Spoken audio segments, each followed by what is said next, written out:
Hello बच्चों, नमस्कार। एक बार फिर स्वागत है आपका आपके अपने चैनल फिजिक्स की आत्मा पर।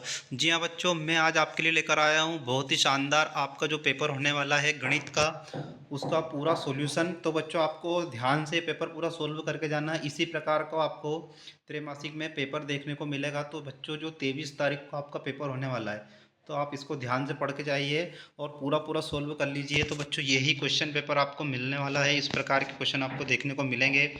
तो आइए बच्चों, हम एक एक क्वेश्चनों को सोल्व करते हैं, है ना बच्चों। तो बिना देरी के हम करते हैं क्वेश्चन आंसरों को। तो बच्चों ये रहा पहला क्वेश्चन, सही विकल्प आपको चुनना है। तो बच्चों आपको 12 और 15 का एचसीएफ बताना है। तो 12 और 15 का एचसीएफ होगा बच्चों 3, क्योंकि 3 का भाग 12 में चल जाएगा। 3 चुक 12 और 3 बचे 15, है ना बच्चों। तो इस तरह से आपको जिस संख्या का पूरा पूरा दोनों में एक साथ भाग चल जाए वो आपका एचसीएफ होगी, बड़ी से बड़ी संख्या होगी ना। अगला है बहुपद के शून्यक ज्ञात कीजिए। तो बच्चों इसमें आपको वर्ग समीकरण निकाल कर ही ध्यान से देखना पड़ेगा। तो मैं आपको डायरेक्ट इसका आंसर बता रहा हूँ, बी वाला आएगा -2 और -5, है ना।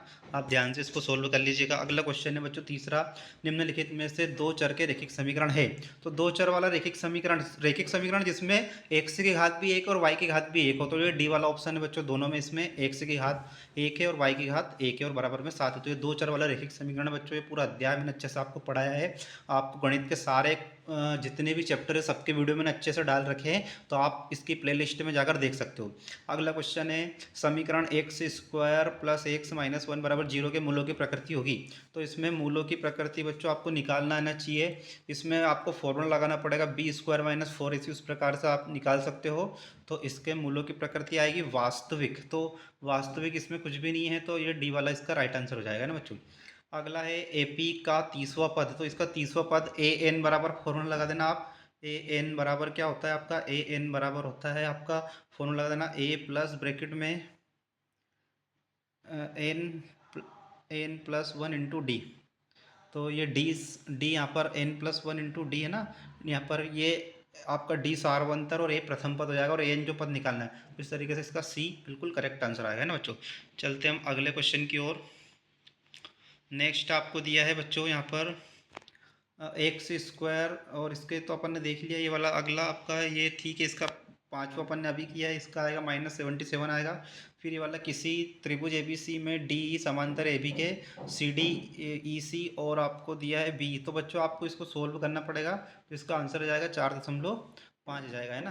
तो ये मैं आपको सोल्व करके बता देता हूँ। इस तरह से ये त्रिभुज बन जाएगा और यह समान आधारभूतिका वाली प्रमिका लग जाएगी यहाँ पर ए बी, ये ए बी सी वाला आप बना लेना इसको।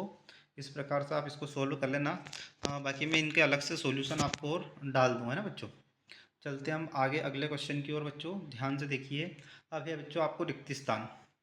अंडर रूट टू किस प्रकार के, तो अंडर रूट के अंदर जो भी संख्या है वो सब अपरिमेय संख्या।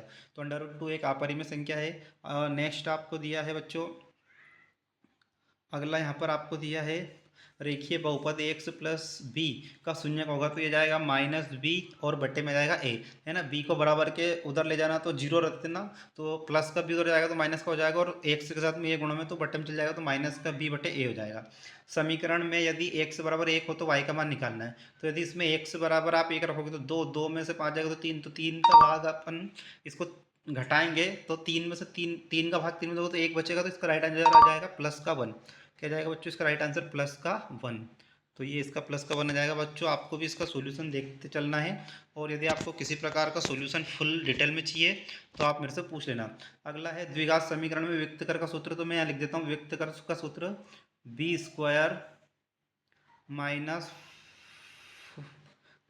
-4ac। ये व्यक्त कर का सूत्र होता है डी बराबर, है ना। ये डी बराबर आप विविक्त कर का सूत्र लगा लेना। तो डी बराबर आपका विविक्त कर का सूत्र मिल जाएगा b² -4ac, है ना। b² माइनस का 4a और c, ये वाला आपका विविक्त कर का सूत्र है। अगला है आपका नेक्स्ट है सभी त्रिभुज कैसे होते हैं बच्चों। तो सभी त्रिभुज आपको पता है किस प्रकार के होते हैं। ये आएगा आपका समबाहु त्रिभुज। जितने भी समबाहु त्रिभुज है वो समरूप होते हैं। समबाहु त्रिभुज क्या होते हैं, समरूप। तो इसका राइट आंसर जाएगा समबाहु त्रिभुज जाएगा, है ना बच्चों। चलते हम अगले क्वेश्चन की ओर। अब है आपका बच्चों सत्य असत्य आपको बताना है, तो फटाफट से आपको सत्य असत्य बताना है। प्रत्येक वास्तविक संख्या एक अपरिमेय संख्या होती है। तो बच्चों वास्तविक संख्या के अंतर्गत ही आती है आपकी परिमेय संख्या भी आती है और अपरिमेय भी आ जाएगी। तो यदि सारी की सारी वास्तविक संख्या को मैं अपरिमेय बना दूँ तो यह असत्य हो जाएगा, क्योंकि दोनों आना चाहिए। वास्तविक संख्या में परिमेय भी आती है और अपरिमेय भी आती है, इसलिए यह असत्य हो जाएगा। अगला है डी बड़ा है और बराबर है जीरो के, तो वर्ग समीकरण के मूल कैसे होंगे? वास्तविक होते हैं, तो सत्य है, बिल्कुल वास्तविक होते हैं और बराबर भी होते हैं, है ना। फिर अगला है तीसरा, यदि एक त्रिभुज के दो कोण एक अन्य त्रिभुज के क्रमशः दो कोणों के बराबर, तो त्रिभुज समरूप हो जाएगा, तो बिल्कुल सत्य बात है ये भी। अगला चौथा आपको दिया है एचसीएफ और एलसीएम का गुणनफल उसके बराबर होता है दोनों संख्या के, तो ये भी सत्य है आपका। नेक्स्ट आपको दिया है ये बहुपद नहीं है, तो बिल्कुल ये बहुपद नहीं है, क्योंकि एक्स के ऊपर अंडर रूट लग गया है। तो यदि अंडर रूट लग जाए, एक्स के ऊपर माइनस पावर आ जाए, या एक्स के ऊपर जो पावर आए वो 1/2 आ जाए, तो वो बहुपद नहीं होता है, तो ये भी बिल्कुल सत्य है आपका पांचवा भी। छठा, वर्ग समीकरण a x square plus b x plus c बराबर जीरो को सूत्र विधि गणितीय पाइथागोरस द्वारा दी गई, तो ये बच्चों असत्य है, पाइथागोरस के द्वारा नहीं दी गई है ये ना। तो छठे का जाएगा असत्य। तो बच्चों ये हमने सत्य असत्य कर लिए। अब जोड़ी मिलानी है बच्चों अपने को, तो ध्यान से देखिए, सही जोड़ी की ओर चलते हैं अपन। ये आ गए हम जोड़ी के ऊपर बच्चों, तो ध्यान से ये सही जोड़ी है, इनको देख लीजिए, आप स्क्रीनशॉट ले लीजिए। तो अपन जोड़ी मिलाते हैं। 9 और 27 का एलसीएम, तो 9 और 27 का एलसीएम तो 27 आ जाएगा, है ना। और द्विघात बहुपद के शून्यकों का योग होता है, तो शून्यकों का योग आपको पता है -b/a होता है। फिर यदि इसमें जो समीकरण है एक्स प्लस 2y प्लस 3 बराबर जीरो में यदि एक्स बराबर जीरो रख दे, तो माइनस का 3/2 आ जाएगा, तो ये आ जाएगा y बराबर माइनस का 3/2 आ जाएगा। फिर द्विघात समीकरण एक्स और एक्स माइनस 3 के मूल है, तो एक्स बराबर एक बार जीरो और एक्स माइनस 3 बराबर जीरो रखेंगे तो उधर जाएगा, तो 3, तो 0, 3 ये वाला आ जाएगा, डी वाला आपका, ये डी वाला इसका करेक्ट आंसर आ जाएगा। फिर समांतर श्रेणी का एनवा पद, तो एनवा पद निकालने के लिए कौन सा फॉर्मूला भी बताया था मैंने, ए एन बराबर होता है ए प्लस ब्रैकेट में n minus one into d. सभी व्रत होते हैं, तो सभी व्रत तो है बच्चों समरूप होते हैं, तो ये सही जोड़ी अपनी बन चुकी है ना बच्चों। इसका स्क्रीनशॉट ले लीजिए फटाफट। आगे की ओर चलते हैं हम। एक शब्द एक वाक्य में उत्तर लिखना है बच्चों, है ना। तो द्विघात समीकरण का मानक रूप लिखिए, तो द्विघात समीकरण का मानक रूप आप सभी को पता है, ए एक्स स्क्वायर प्लस का बी एक्स और प्लस का सी और बराबर में क्या जाएगा, जीरो।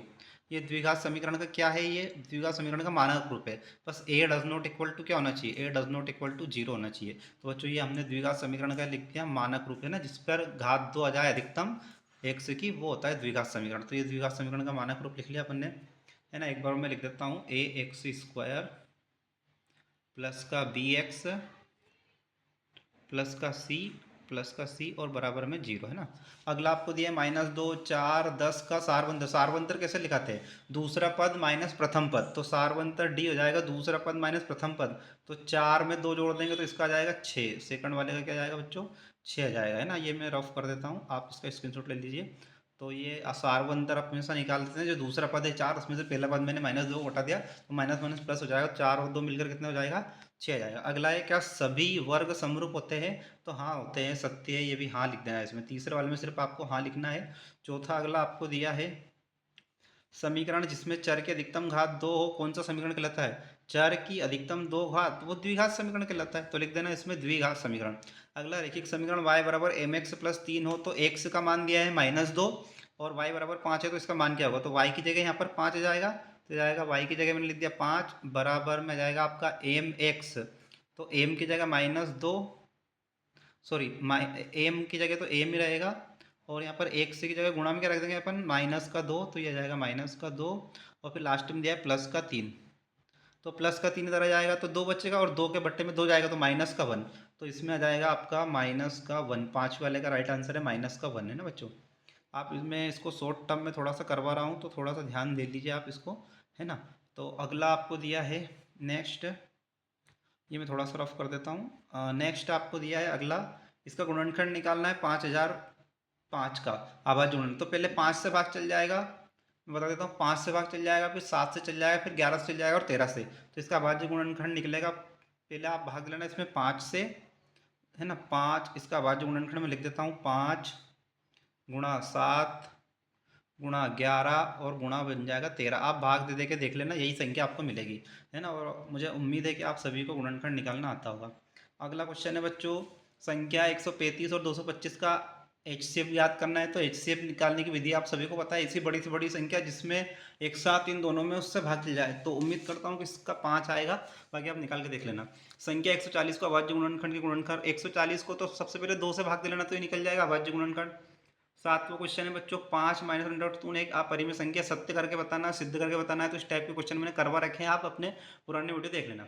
नेक्स्ट आपको संख्या है 510, 92 का एचसीएफ और एलसीएम याद करना है और जांच करना है। तो ये भी मैंने करवाया है पुराने वीडियो में, सारे क्वेश्चन मैंने सोल्व करवा रखे हैं, आप ध्यान से उसमें से सोल्व कर लेना, है ना बच्चों। अगला क्वेश्चन आपको चौथा दिया है 4u² प्लस 8u का शून्यक। तो ये वाला भी करवाया है मैंने, शून्यक भी याद करवाया, इसको भी आप देख लेना। अगला क्वेश्चन है एक द्विघात बहुपद ज्ञात कीजिए, इसके शून्यकों के योग तथा गुणनफल 4 और 1 है। तो अल्फा प्लस बीटा और अल्फा इंटू बीटा का मान दिया, तो अल्फा प्लस बीटा बराबर होता है माइनस का बी बटे और अल्फा डॉट बीटा का मान होता है सी बटे। तो इस अनुसार आप करके और बना लेना, इसका बहुपद है ना। तो बहुपद वाले लेसन में मैंने करवाया है, आप इसको ध्यान से कर लेना, है ना। अगला है बहुपद x² प्लस 4x प्लस 8 के शून्यक गुणनफल विधि से याद करना है। तो ये भी मैंने आपको सिखाया है बच्चों, इसको ध्यान से पढ़ के जाना। द्विघात समीकरण x² plus 7x plus k के शून्यकों का गुणनफल 10 है, तो k का मान बच्चों एक क्वेश्चन तो k का मान वाला 100% आएगा। तो ये तो आपको अच्छे से करके जाना, मोस्ट आईएमपी वाला क्वेश्चन है ये बच्चों। नेक्स्ट हम चलते हैं, दो संख्याओं का अंतर 26 है और एक संख्या दूसरी संख्या की 3 गुनी तो संख्या ज्ञात कीजिए। तो इस प्रकार के जो बहुपद वाले सवाल है ये भी मैंने करवाए बच्चों, आपको अच्छे से करके जाना है। समीकरण बनेगा फिर सोल्व होगा ये, है ना। और इसको आप विलोपन या प्रतिस्थापन विधि से कर सकते हो। अगला दिया दो संपूरक कोणों में बड़ा कोण छोटे कोण से 18 डिग्री अधिक है, उन्हें ज्ञात कीजिए। ये भी आपका उसी प्रकार समीकरण बनेगा और विलोपन विधि से हल होगा। नेक्स्ट आपको दिया समीकरण युग्म x प्लस वाई बराबर 14 और x माइनस वाई बराबर 4 को प्रतिस्थापन विधि। तो प्रतिस्थापन विधि पढ़ाइए, अच्छे से सोल्व कर लीजिएगा। समीकरण युग्म 3x प्लस वाई बराबर 10 और 2x माइनस 2y बराबर 2 को विलोपन विधि। तो विलोपन विधि भी मैंने आपको सोल्व करवा रखी है पुराने वीडियो में, मैं आज प्लेलिस्ट उपलब्ध करवा दूंगा ग्रुप में, तो उसमें देख लीजिए, सारी विधि आपको पढ़ा रखी है। दो क्रमागत धनात्मक पूर्णांक ज्ञात कीजिए, जिनका योग 365 है। तो इनमें से यदि कोई सा सवाल आपको नहीं आता है तो मुझे कमेंट सेक्शन बता दीजिए, तो मैं उसको सोल्व करवा के वीडियो बनाकर डाल दूंगा। अगला आपको दिया समांतर श्रेणी 10 10 7 4 का 10वां पद ज्ञात करना है। तो an वाला फॉर्मूला लगा देना। समांतर श्रेणी 21 18 15 का कौन सा पद माइनस 21 होगी, इसमें भी आपको an वाला फॉर्मूला लगाना है। अगला एक एपी का 8 3 माइनस 2 के प्रथम 22 पदों का योग। तो एस एन का फॉर्मूला लगाना, एस एन का फॉर्मूला लगा देना। एस एन बराबर होता है, एस एन बराबर a/2 ब्रैकेट में n+1 और इंटू में डी आ जाएगा, है ना। इस प्रकार से आप इसका सूत्र लगा देना। और 0 और 50 के बीच की विषम संख्या याद कीजिए। तो विषम संख्या लिख देना आप, जिसमें 2 का भाग नहीं जाए वो विषम संख्या है। ये आकृति वाला क्वेश्चन आ गया है। तो बच्चों ये तो आपको समान आधारभूति का प्रमेय, थेल्स प्रमेय जिसको बोलते हैं, उससे लगेगा। ये लिख देना आप AD/DB, और ये लिख देना आप इस तरह से, मैं बता देता हूँ इसका सॉल्यूशन। आप लिख देना AD बटे में लिख देना आप DB, और बराबर हो जाएगा आपका AE और AE के बटे में आप लिख दीजिएगा, इसमें AE के बटे में आ जाएगा आपका EC। क्या आ जाएगा बच्चों, E और C। तो सबकी वैल्यू रख देना, तो इससे जिसका मान पूछा आसानी से आप निकाल लोगे, है ना। तो इस प्रकार के क्वेश्चन भी करवाया, यदि नी भी आपको मिले तो मुझसे पूछ लेना। ये भी वही है थेल्स प्रमेय वाला, तो समान आधारभूति का प्रमेय लग जाएगा। AD/DB बराबर AE/EC, है ना। ये अथवा में भी वही क्वेश्चन है बच्चों। तो इस तरह के क्वेश्चन सारे आपको सोल्व करवाए, आपको ध्यान से पढ़ के जाना है। फिर अगला 18वां एलसीएम और एचसीएफ का। एचसीएफ दिया है 306 और 657 और एलसीएम दिया है 306 और 657, ज्ञात करना है। 13 और 39 का एचसीएफ और एलसीएम ज्ञात करना है। तो ये अथवा वाला कर देना, ज़्यादा आसान है 13 और 39 वाला। नेक्स्ट आपको दिया है द्विघात बहुपद t² - 15 के शून्यक ज्ञात करना है। शून्यक ज्ञात करना है, शून्यक ज्ञात करना आपको अच्छे से पता है ना। गुणनखंड विधि से आपको ज्ञात करना है। अल्फा और बीटा द्विघात समीकरण के शून्यक है, तो अल्फा बीटा और अल्फा डॉट बीटा का मान निकालना, ये भी करवाया है। नेक्स्ट क्वेश्चन आपको दिया है बच्चों, गुणनखंड विधि से आपको 6x² - x - 2 बराबर 0 को हल करना है। एक समकोण त्रिभुज की ऊंचाई उसके आधार से 7 सेंटीमीटर कम है और 13 सेंटीमीटर है। तो ये बन जाएगा आपका 7 13, और ये ट्रिपलेट बनेगा, है ना बच्चों। 5 12 13, 5 12 13, है ना। तो ये ट्रिपलेट बन जाएगा, उस प्रकार से आप इसकी निकाल लेना। ये समकोण त्रिभुज वाला फॉर्मूला लगा देना। एक को मान लेना आप, जो जो दिया है देखो, मैं थोड़ा सा इसको सोल्व करवा देता हूँ, ध्यान से समझा देता हूँ। ये आपको दिया है समकोण त्रिभुज, है ना। तो समकोण त्रिभुज बना लेना इस तरह से। और एक समकोण त्रिभुज की ऊंचाई उसके आधार से 7 सेंटीमीटर कम है। ऊंचाई जो है आधार आधार मान लेना x, और इससे क्या है 7 सेंटीमीटर कम है तो ऊंचाई आ जाएगा। ऊंचाई में लिख देना आप यहाँ पर, ऊंचाई में लिख देना आप x-7, ये आ जाएगा x। यहाँ पर मैं लिख देता हूँ इसकी जो हाइट आपकी आ जाएगी, हाइट आ जाएगी यहाँ पर x-7। और कर्ण रख देना, कर्ण दिया है 13, तो कर्ण का वर्ग, ये कर्ण आपने को दिया है कितना 13। फॉर्मूला है कर्ण का वर्ग बराबर लंब का वर्ग धन आधार का वर्ग, तो उससे आप इसकी वैल्यू निकाल लेना। अगला ये दिया है आपको फूलों वाला, तो आईएमपी क्वेश्चन है। फूलों की एक क्यारी की पहली पंक्ति में 23 गुलाब के पौधे हैं, दूसरे में 21 गुलाब के पौधे हैं, तीसरे में 19 गुलाब के पौधे हैं।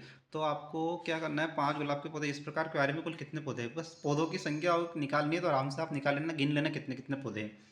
यदि एपी के प्रथम 14 पदों का योग ये है और 10 पदों का योग ये है तो 20 पद ज्ञात कीजिए। आराम से इसको कर सकते हो, करवाया इस टाइप का क्वेश्चन। पी एस बटे एस क्यू बराबर आपको दिया है पी टी बटे आर टी, तो ये है आपको वही थेल्स प्रमेय से करना है बच्चों। तो इस प्रकार ये आपके 23 क्वेश्चन पूरे हुए बच्चों। उम्मीद करता हूँ आपकी तैयारी बहुत अच्छी होगी। और बाकी आपको कल छुट्टी मिल गई है संडे की, तो संडे तक मैं आपको 4-5 इस तरह के पेपरों के सोल्यूशन करवाऊँगा, तो आपको अच्छे से ध्यान से करना है। ओके बच्चों, जय हिंद जय भारत।